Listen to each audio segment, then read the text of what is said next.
Ako dili kini siya tambal nga pareha sa butika o kanang giresita sa doktor. Mga natural kini tanan. Maining natural kay mura ra kag nagkaon og lawuoy nga utanon, mura ra kag nagkaon og pinakbit nga makatabang sa imuhang panglawas. Mao ni siya ang ato ang gibuhat nato. Nga suma sa gisulti ni Hippocrates, the father of modern medicine, let your food be thy medicine and your medicine be thy food. Mao na gisulti ni uh, Hippocrates, the father of modern medicine. Ya mao na atong gisunod nga ang atong kanon kinahanglan makatabang sa ato, dili makadaot. Nya wa man ta kaila kung unsay makadaot ug unsay makatabang. Basta kay mabusog lang ta, mao gyud na importante. Apan wa nato tan-awa nga sa unahan dunay nagpaabot kanato nga mga trahedya nga diin makahatag og kahasol, kadaot sa ato ang tagsa-tagsa ka mga kaugalingon. So, mapasalamaton kayo ta nga nahimugso kining akong programa kay daghan na kaayo ang nangaayo nga mga tao. Gani nadungog ninyo pila na kaadlaw gipadungog na ko ninyo ang mga testimony sa mga tao. Tipik lamang kana ang uban mauwaw lang gani kuhag testimony kung dili lang unta mauwaw ning uban. Mahadlok pud siguro sila nga mahibaw-an ang ilang pangalan kay basig do na sila giproteksyonan nga mga kuan nila mga private doctors or gikan dito sila sa ubang mga clinic unya mahibaw-an sila nga ni anako murag kuan tingay sila mauwaw or mahadlok mahibaw-an. Di mangunta ka pugos og di gyud mo hatag sa testimony. Nay uban mo balik lang ko coach pero nindot kayo. Naayo lagi ko coach sana salamat kayo. So kung maayo unta to kana bang mutahan gyud sila kagalingon unya mo hatag sa ilahang testimony. Wow. Daghan kaayo ang mga tao nga matabangan nato. Actually bisag pag walay testimony, daghan gyapon ang mga tabangan nato nga mga tao. Dili man ning kinahanglan nga kana bang agnihon ta mo tungod sa testimony kay ang ato mang mga pamaagi maoy musulti ug sa kuan pa sa mga politiko pa dinhi sa ato ang lugar nga ang buhat maoy pasultihon dili ang sige rag sulti unya wa sa buhat. Ya kay kining ato ang gibuhat diri kay mubuhat man gyud. Duna man gyud maayong binuhatan sa mga kalawasan sa mga tao. Unya matinga na lang gani ko nga kinsa may nag-refer ninyo ma'am? Sir, kinsa nag-refer ninyo diri sa ako nganong nakaariman mo diri sa ako ang clinic? Ingon sila nga ang nag-refer namo coach katong naayo nimo nga katong naayo sa kidney problem, katong naayo sa hubak, katong naayo sa inani nga sakit. Iko ha mao ba? Iya wa siya mo balik diri para mo kuan lang mo share sa iyahang kanang kasinatian siya nga ambot lang sige lang amo lang sultihan coach pero mapasalamaton ko nga kining mga nangaayo kuan po sila nagdasig sa ilahang mga kaila nga adto sa kani coach Eddie Mahilom basig maulian pa ka didto. Mao nay nahitabo kada adlaw nga mo anha di na gani ko ka hibawog naminaw ba sila sa radyo wa para gahapon dunay mga pasyente ni adto kung kinsa may nag-refer ninyo ma'am siya ang among kuan silingan nga sige paminaw sa radyo ang among amahan ang amuhang kinang akong amiga, akong amigo sig paminaw anang radyo. Mas nindot man gud tong nakapaminaw kay dako kaayo silang pagsalig kanako kaysa kanang igo ra gi-refer didto murag di kaayo mo hatag sa ilahang pagsalig mura bang nagmagduha-duha pa.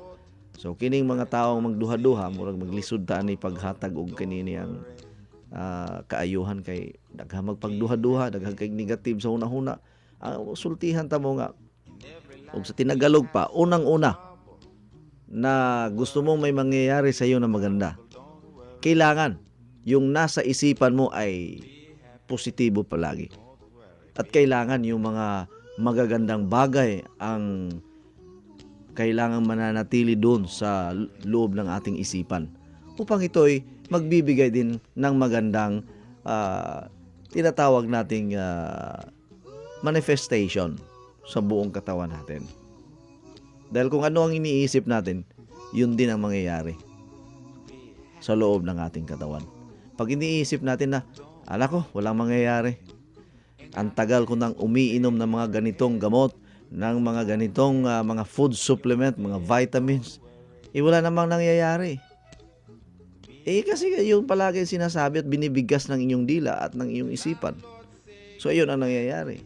Pero, kahit na tubig lang ang iniinom mo, araw-araw mga kaibigan, pag sinasabi mo, gagaling ako sa tubig na to, at lalakas ako, makakalakad ako, gagaling ako. Sabihin mo yan araw-araw. At masasabi mong totoo ang sinasabi ko. Dahil unang-una mga kaibigan, makapangyarihan po ang ating dila. May kasabihan mga kaibigan na nasa dulo ng ating dila ang kamatayan at buhay ng tao. Pag sinasabi mong mamamatay ka na, mamamatay ka talaga dahil sinasabi mo yan araw-araw. Pag sinasabi mong ikay magaling, or gagaling ka, lalakas ka, pumapayat ka na, ayan, kailangan bigkasin mo yan dahil makapangyarihan po ang dila natin. Pag hindi mo yan binibigkas mga kaibigan, walang mangyayari. Kaya ingatan ho yung ating dila. Dahil makapangyarihan po yan. Diyan po nanggagaling ang lahat ng mga kagandahan at hindi magandang bagay na mangyayari sa buhay ng isang tao. Kaya unang-una na requirement upang tayo ay gagaling sa lahat ng uri ng karamdaman, kailangan positibo po ang lumalabas sa dila natin. At positibo po ang mananatili at mananahan sa ating isipan. Pag hindi ho yan mangyayari mga kaibigan at mga tagapakinig sa buong mundo at buong Pilipinas, huwag ho niyong asahan na kayo po ay makakaranas ng kagalingan ho sa lahat ng karamdaman. Dahil yan po ang iniisip at binibigkas natin. Okay? So, uulitin ko ang lingwahe na gagamitin natin ngayong araw na to ay mix ho dahil may mga nakikinig na ng mga Tagalog sa internet at pinopost ho natin ito sa Facebook. Mamaya-maya ay nakapost na ho itong programa natin upang ito'y mapapakinggan din ng mga nagtatrabaho sa araw na hindi makakapakinig sa umaga at lalo na yung mga nasa iba yung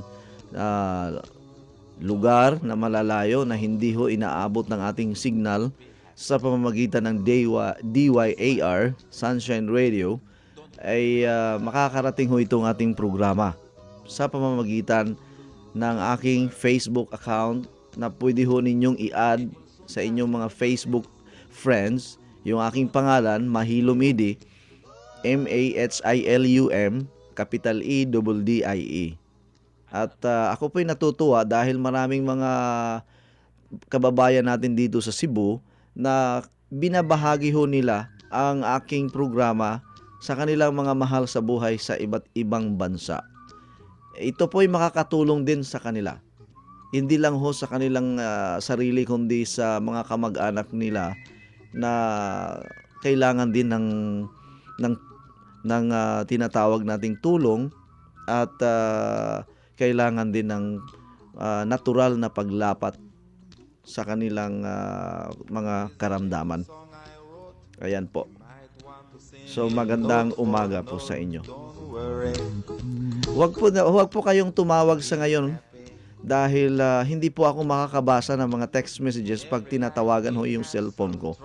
0948-773-1194. Paumanhin po, huwag po kayong tumawag dahil hindi ho ako makakabasa ng mga text messages dito sa ating cellphone dahil ito po'y nagpa-pop up ho yung inyong mga numero at hindi ho natin mababasa yung mga text messages. Okay? Ako po'y humihingi ng paumanhin at patawarin niyo ako kung ako may nagsasalita ng mga ganito. At ito naman si Ma'am Ima of Hilongos, Leyte. Magandang umaga po sa inyo dyan. At sino pa tong mga nagte-text sa atin? Babasahin ho natin to. Huwag ho kayo mag-alala kung may mga katanungan man kayo, pwede nyo pa rin isend sa aking cellphone number so 0929-802-3019. Yan po ang ating Philippine mobile numbers. At ginagamit ko ito nationwide at international. Roaming ho ito, ang numerong ito na pwede po ninyong ma-text yung inyong mga katanungan at mga inquiries. At pwede din kayo mag-log on or mag-open ng inyong mga Facebook account at pwede kayo magpadala ng inyong mga katanungan o mga mensahe upang ito'y mabigyan natin ng pansin. At okay, tuloy-tuloy po tayo. Good morning, Coach. Nakalimot yung ko pagpaminaw gahapon. Ningadto na manggug ko unsaon di kabiyaan ang panginabuhi. Nag-discuss ka gihapon, Coach, sa TV sa kining bukog. Okay. Kita naghisgot na ta niaging mga adlaw about tuberculosis, no? So daghan na kay tagi-discuss ana, pero ug mohisgot tag kining tuberculosis sa atong mga kabukugan, ato gihapon nang ma-discuss karon, pero dili kayo ingon ba nga tanan-tanan gyud ang atong mahisgutan ani kay ang atong oras dili man pud kaayo ingon nga kanang daghan-daghan kaayo, although sakto-sakto na magining orasa, pero sige lang. Ako gihapon ning tagaan og pagtagad. Now, dito po tayo sa mga patunay patungkol po dito sa tinatawag nating tuberculosis. Tuberculosis or TB is one of the most common infections in the world. Not only here in the Philippines, but it is spreading across the globe. At ito po'y problema din sa iba't ibang bansa.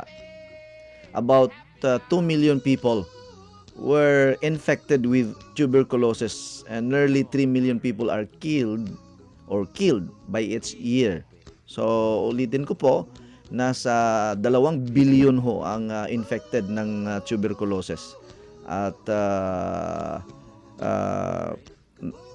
may mga almost 3 million ang namamatay taon-taon. At marami pong mga taong infected sa tuberculosis sa bansang Canada. At buwan-buwan ay may mga more than 1,600 new cases of tuberculosis or TB every year. That's in Canada, na mas high-tech sila. Ang Amerika, high-tech din sila sa mga kagamitan na pwede ka agad maharang o ma-prevent itong spread out ng tuberculosis. How much more kaya dito sa Pilipinas? Ano pa kaya dito sa atin, sa bansa natin? Anong mangyayari? Dahil hindi naman tayo masyadong advanced ang ating technology or yung ating mga equipments. Now, mas marami ho dito sa Pilipinas. Hindi lang ho natin alam yan dahil hindi naman binobroadcast yan sa radyo at hindi naman ipinapaalam sa mga tao na ganito karami ang mga taong namamatay sa tuberculosis at na infected sa TB. No? So, the bacterium that causes TB is called Mycobacterium tuberculosis. Someone can become infected and yet not have any symptoms of the active disease. This is called inactive TB. Mostly or kalimitan o karamihan sa mga kababayan natin dito sa Pilipinas may tinatawag na inactive tuberculosis. Hindi pa ho nila napapansin at namamalayan na meron na ho silang infection. So doon na lang po ito ay lumalabas o sumusulpot na lang ito na kondisyon kapag ikaw ay sobrang napapagod araw-araw, walang maayos na pagkain o merong tinatawag nating malnutrition, kulang sa vitamins and supplementation ho sa kanyang immune system, kaya doon po lumalabas itong tinatawag nating karamdaman na Mycobacterium tuberculosis. Ang pangalan ho ng bacteria is Mycobacterium tuberculosis. So, for someone with a healthy immune system, there's only a 10% lifetime chance of the TB bacteria reactivating and causing the active symptoms of TB. If the immune system has been weakened because of HIV or human immunodeficiency virus or other illnesses, the risk of moving from an active infection to an active symptomatic disease increases to 10% per year. Isipin nyo naman, kahit yung mga tao na merong healthy diet or tinatawag nating malusog ang kanilang pangangatawan o ang kanilang kalusugan, nadadapuan pa ng infeksyon na ito, yung tuberculosis. How much more kaya yung mga taong hindi masyadong nagbibigay ng kahalagahan ng kanilang kalusugan? Ano na ang mangyayari? So, maaari na sa 10 Pilipino, almost 100% ay may infection na. Pero inactive naman. May mga active Mycobacterium tuberculosis, meron ding inactive. So, isipin mo, yung mga healthy people or yung mga may nagbibigay ng kahalagahan sa kanilang kalusugan, meron pang mga na-infected. 10% of them. No? 10%. So, ibig sabihin mga kaibigan, na kung sila man ay nadadapuan, kahit healthy na sila, huwag ho kayong tawag ditong huwag ho kayong magiging kampante ho dahil pwede ho tayo ma-infected din. So, ang maganda dito, dahil pag ikaw ay health conscious, para bang nasa safe side ka palagi kapag meron kang healthy diet or you are focusing on fruits and vegetables or natural products at binibigyan mo talaga ng kahalagahan yung kalinisan. May mga kasabihan na cleanliness is next to godliness. Binibigyan mo yan palagi at ikaw ay naliligo araw-araw at hindi naman masyadong maraming mga bisyo sa buhay, hindi ka naninigarilyo o hindi ka naman umiinom at nagpapahinga ka ng maaga, ayan po ay magandang lifestyle tinatawag natin lifestyle management na pinahahalagahan mo yung inyong kalusugan. Okay. So, may mga dahilan kung bakit nagkakaroon ng tuberculosis ang tao. Actually, diniscuss ko na ito sa mga lumilipas na mga araw. Marami ho akong binibigay sa inyo ng mga natural na mga pamamaraan at kung ano ang mga dahilan kung bakit nagkakaroon ng tuberculosis ang isang tao. Only people who have active TB infections can spread the TB bacteria. Yung mga inactive tuberculosis, hindi ho yan contagious, hindi ho yan na nakakahawang sakit or nakakahawa sa ibang tao o sa mga kasamahan sa bahay o mga kasambahay. Subalit, itong mga taong may active TB infections, ito po ay nakakahawa sa pamamagitan ng mga kagamitan sa loob ng bahay, katulad ng kutsara, katulad ng yung pinggan nila, yung baso, yung mga pagkain na may mga na ginagamit ng taong infected. Kaya pag active Mycobacterium tuberculosis ang nasa loob ng katawan ng tao, yan po ay nakakahawa at pwedeng lahat kayo dyan sa loob ng bahay, meron kayong tinatawag na tuberculosis or Mycobacterium tuberculosis. So isa sa mga simptomas na malalaman natin na meron ho kayong tuberculosis is coughing. Palagi ho kayong naghahatsing, parang sinisipon. And sa pamamagitan niyan ay pag naghahatsing ho tayo o nagsasalita, nire-release ho yung bakterya at sumasama sa hangin. At pwedeng malanghap po ito ng mga tao sa paligid. Lalo na sa mga closed doors na mga offices, mga building, sa loob ng mga terminal, sa eroplano, pwede ho tayong mahawaan dyan. At pag hindi ho malakas ang immune system natin, sigurado, pag uwi mo ng bahay, meron ka ng infection. So once a person is infected, the bacteria will settle in the air air sacs and passages of the lungs, and in most cases will be contained by the immune system. So doon po, pag nalangha po natin yan, pumapasok po yan doon parang sa parang looban o parang kwarto sa loob ng ating baga.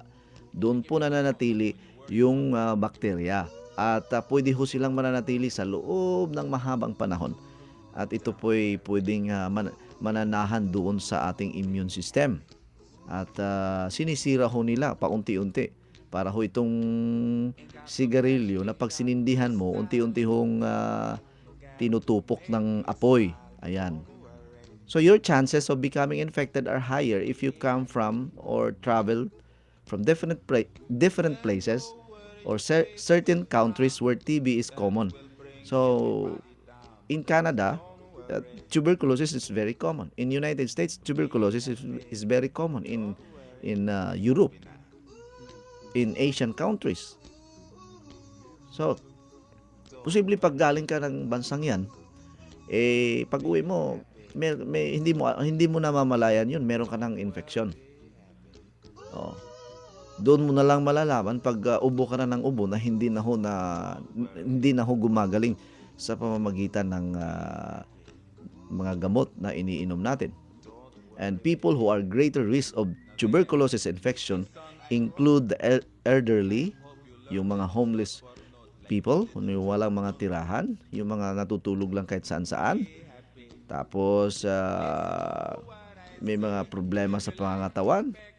At lalo na yung mga nasa loob ng mga correctional facility, yung mga kulungan, yung may mga HIV and AIDS acquired immune deficiency syndrome. And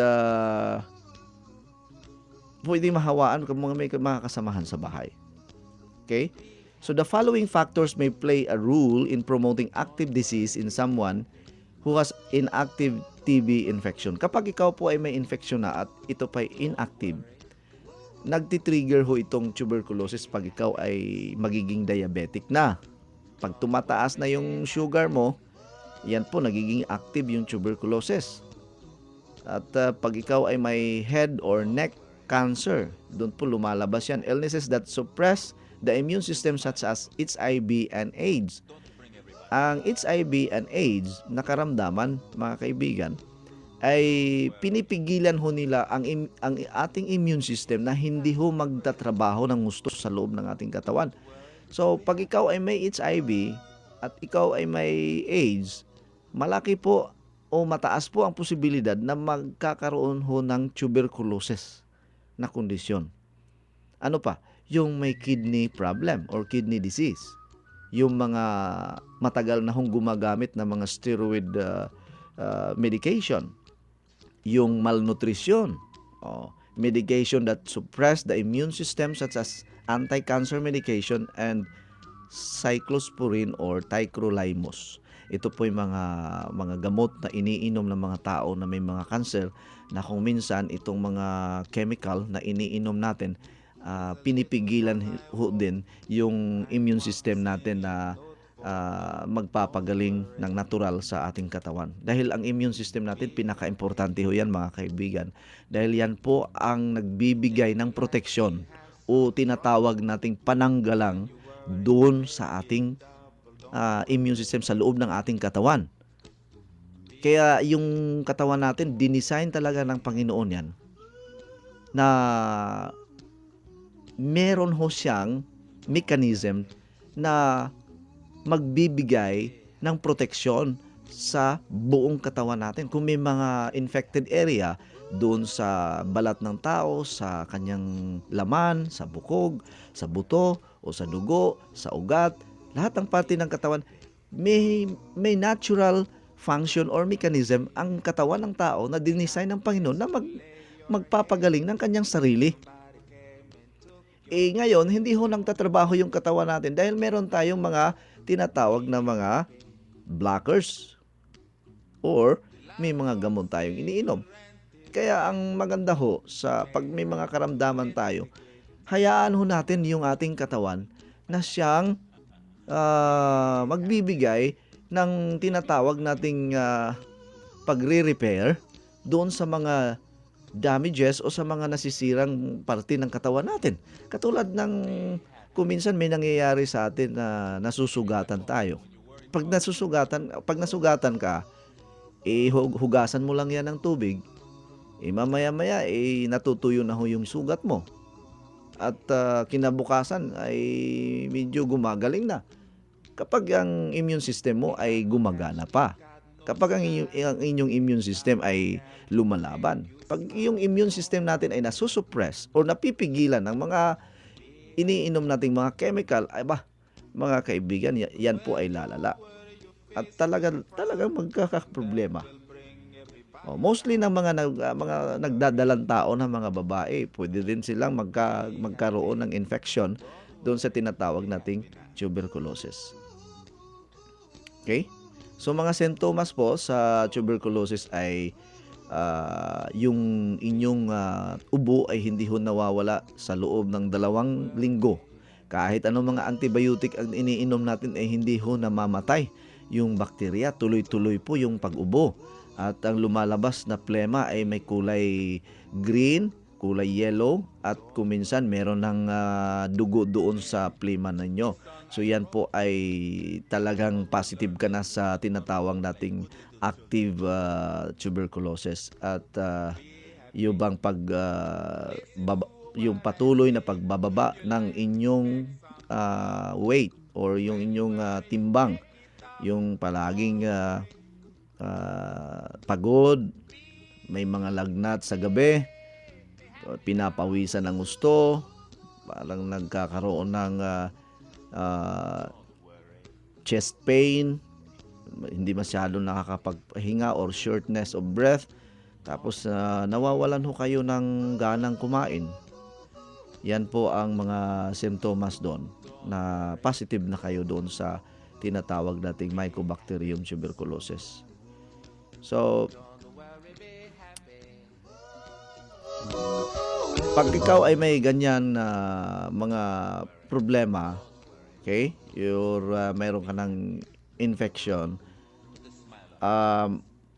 kailangan magpa-undergo ka ng chest x-ray. Punta ka sa mga laboratory, magpa-chest x-ray ka at ibigay mo yung resulta doon sa pulmonary doctor or sa mga doktor na bihasa doon sa panggagamot doon sa tinatawag nating Mycobacterium tuberculosis. At kung gusto mo namang sabayan ng natural na pamamaraan, meron ho tayong gagawin dyan. May mga dapat iwasan. Kapag ikaw ay may tuberculosis, kailangan na pahahalagahan na ho natin yung pagpapahinga. Huwag na masyadong tinatawag nating magpapagod sa araw-araw. Kailangan kumain ng mga masustansyang pagkain at kailangan yung looban ng bahay nyo ay may tinatawag na ventilation, yung tinatawag nating pwedeng bumuga ng masamang hangin na nasa loob ng inyong bahay. Okay? Dahil marami hong mga tao na okay nga, nagkaroon sila ng treatment. Subalit, ang problema naman ay hindi naman ventilated yung kanilang tahanan, yung kanilang bahay. So, ang nangyayari, nagkakaroon ho ito ng paglalala o mas nagbibigay ito ng perwisyo sa kanilang katawan.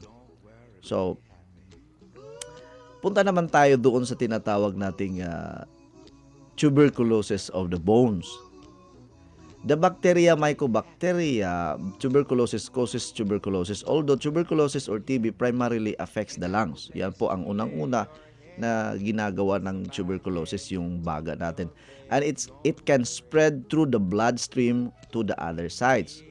Ang matindi ho dito sa tuberculosis or Mycobacterium tuberculosis, kumakalat ho sila. Hindi lang doon sa baga ng tao. Ito po'y pumupunta din sa ating dugo, sa circulatory system or sa bloodstream na kung saan doon dumadalo yung ating dugo.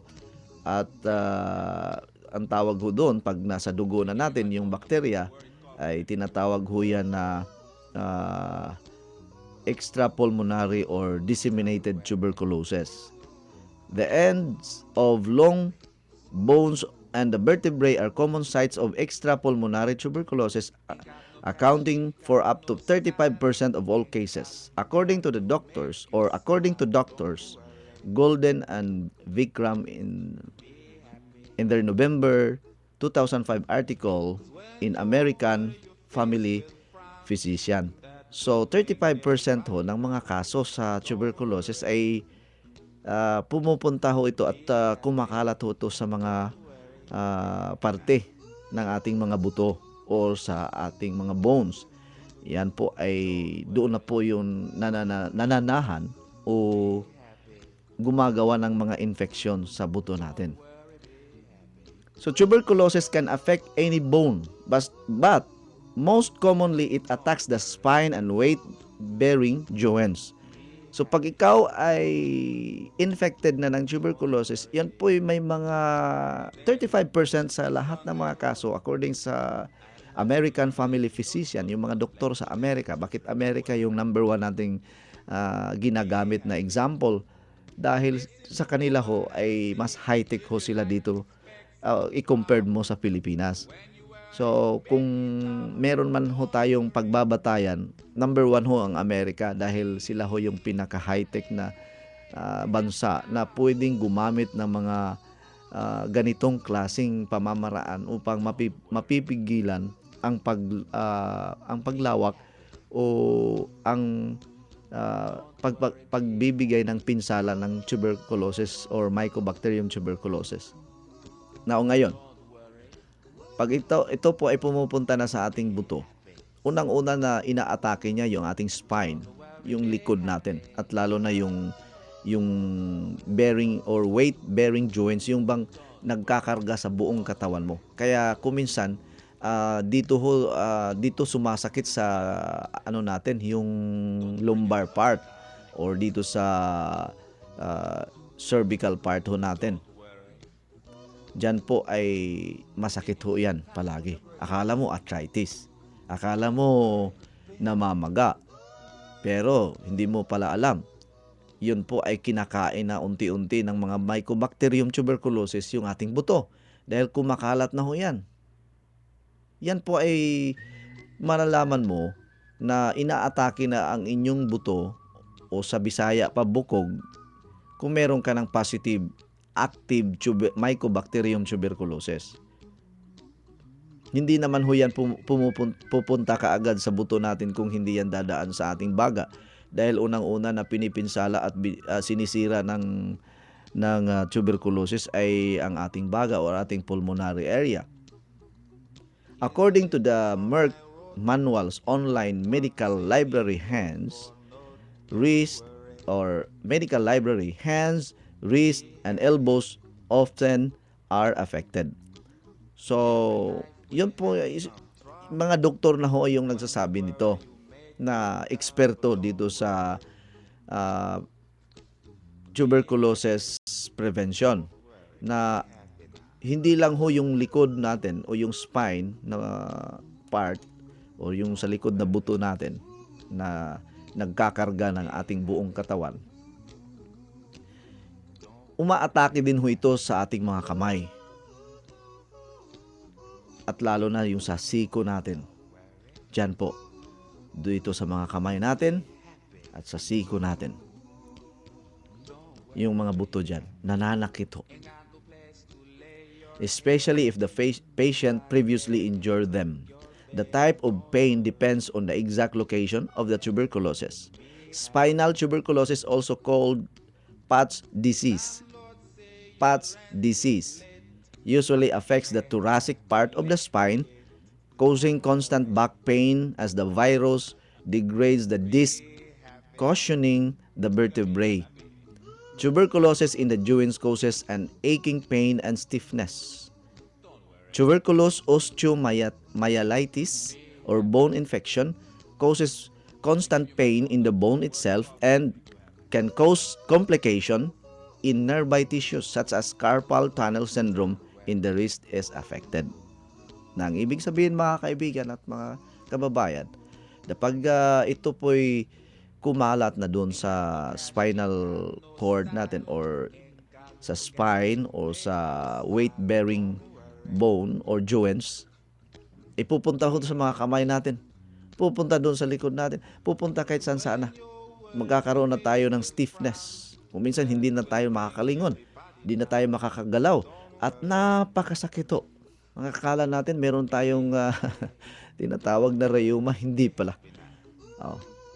Pag ikaw ay na-diagnose niyan, sigurado, yan ang mararamdaman ng tao na may tuberculosis doon sa kanyang mga buto. Dahil kumalat na ho. Ang ginagawa kasi, ang matindi dito sa tuberculosis, Mycobacterium tuberculosis, lahat ho ng parte ng katawan mo ay sisirain niya. Pati sa utak, mula ulo hanggang talampakan mo mga kaibigan. Sisirain ng Mycobacterium tuberculosis pag hindi ho ito nabigyan ng pansin. Kaya kung ayaw nyo makinig at ayaw nyo maniwala sa akin, bahala kayo. Ako naman, nagsasabi lang naman ng mga tinatawag nating paaalala sa atin lahat. Ito po ay reminder. No?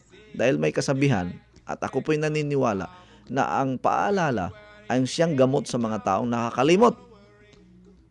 Kahit araw-araw ko itong sinasabi, bukas naman may mga nagtatanong na naman patungkol dito sa tuberculosis. Kahit ilang bisis ko gagawin ito hindi naman naniniwala ang mga tao.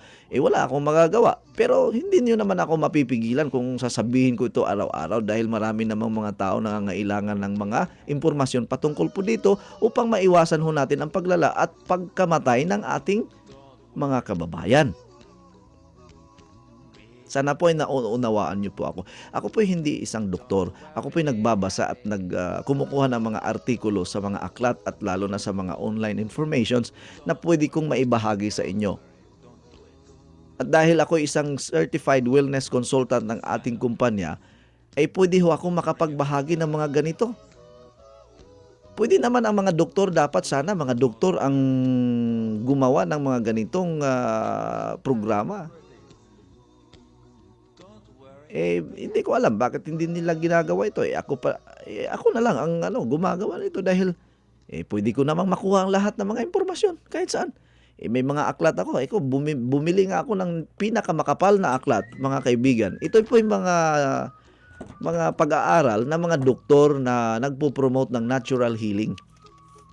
Binabasa ko yan. Binabasa ko lang naman. Kung gusto nyo naman gusto nyo mang magtanong-tanong sa akin, pwede ko naman itong ibahagi sa inyo. Pero hindi ko po ito ibibigay, itong mga aklat ko. Napakadami ho ng mga aklat ko.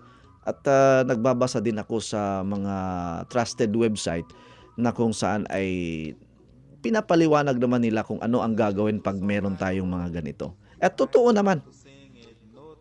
Ito namang ang aking sinasabi naman dito ay hindi naman ito kukontra doon sa mga diagnosis ng mga eksperto patungkol po sa tuberculosis. Actually, tinutulungan ko naman ang gobyerno natin na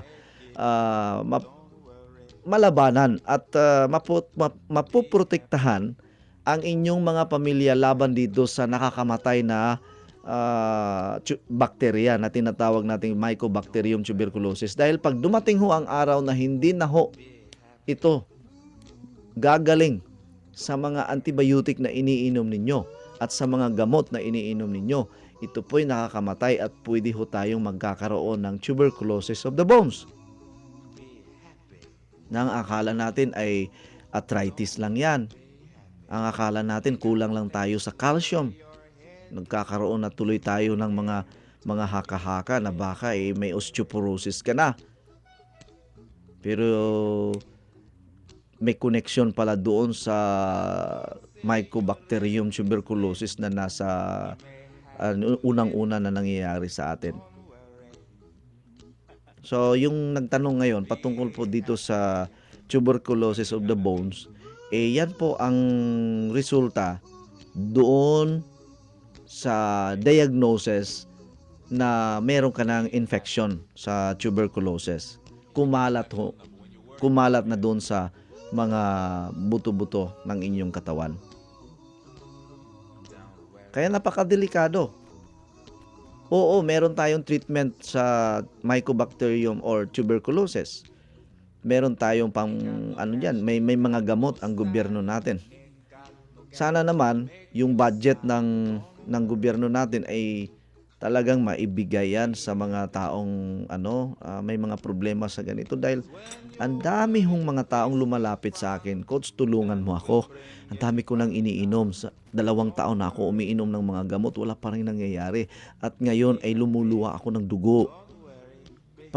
Pagalingin mo ako, Coach. Tulungan mo ako. Di ba, Coach, sabi mo, lahat ng mga tao na pumupunta sa iyo ay gumagaling. Pagalingin mo ako, Coach, tulungan mo naman ako.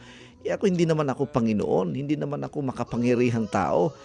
Wala naman akong kapangyarihang magpagaling. Subalit pinag-aaralan ko po kung ano ang magawa ng mga natural na mga suplemento o mga vitamins and minerals na pwede itong inumin ng isang tao sa natural na pamamaraan. Po, napatunayan ko na yung may mga natural na mga pamamaraan para mabigyan ho natin ng proteksyon ang katawan natin para hindi ho kumalat yung bakterya na yan. Dahil napakatapang at makapangyarihan na bakterya yan. At lahat tayo infected na yan. Infected na tayo dyan. Wala na tayong magawa.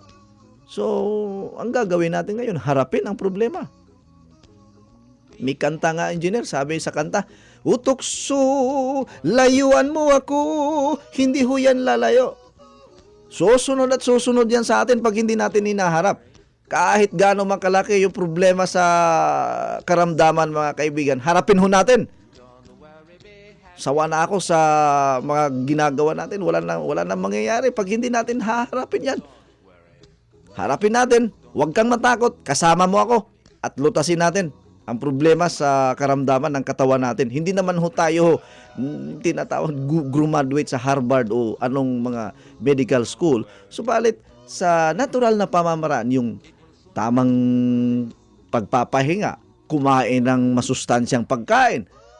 Ano ba yung mga natural na mga pagkain na pwedeng mag-suppress at pumatay doon sa bakterya? Meron ho tayo, yung mga natural natin na mga produkto.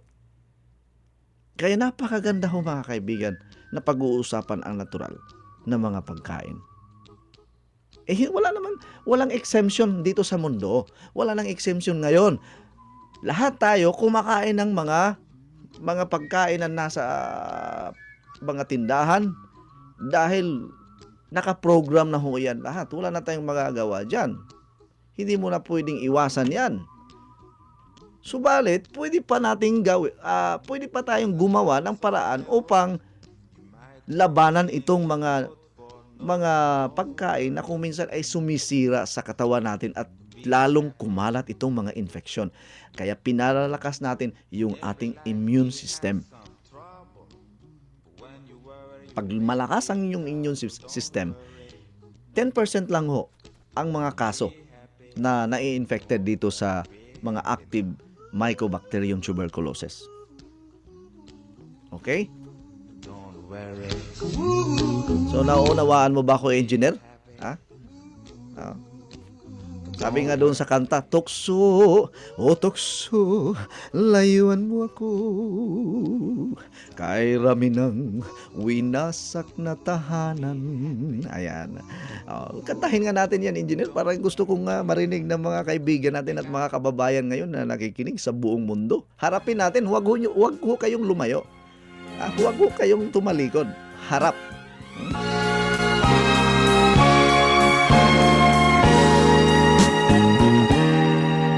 Tapat ang puso ko at ito'y hindi magbabago, pagkat pag-ibig ko ay tanging para sa'yo. Huwag sanang mangyari, matukso ako ng sandali, pagkat ang tukso ay madaling nagwawagi. Kay rami ng winasak na tahanan. Ayan. Kay rami ng matapit na luha. Tama na yan. Sige. Kay rami Okay, tuloy mo. Yan. inugatan. Ano sabi? O tukso, layuan mo ako. Ayan. Diyan na. Uminto tayo dyan. Ayan, tukso layo. Sabi ng kanta, tukso layuan mo ako. Hindi naman lalayo ang tukso pag hindi mo yan hinaharap. Harapin. Okay.